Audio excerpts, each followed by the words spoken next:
6 દિવસ અગાઉ નખત્રાણાના મુરુ ગામનો 20 વર્ષીય રમેશભાઈ પૂંજાભાઈ મહેશ્વરી નામનો યુવક ગુમ થયો હતો.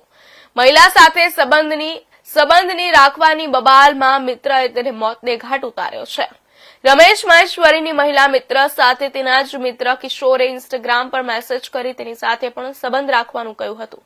જે બાદ મહિલાએ રમેશને તેનો મિત્ર સંબંધ રાખવાનું દબાણ કરતો હોવાની વાત જણાવી હતી. જે બાબતે રમેશ અને કિશોર વચ્ચે બબાલ થઈ હતી.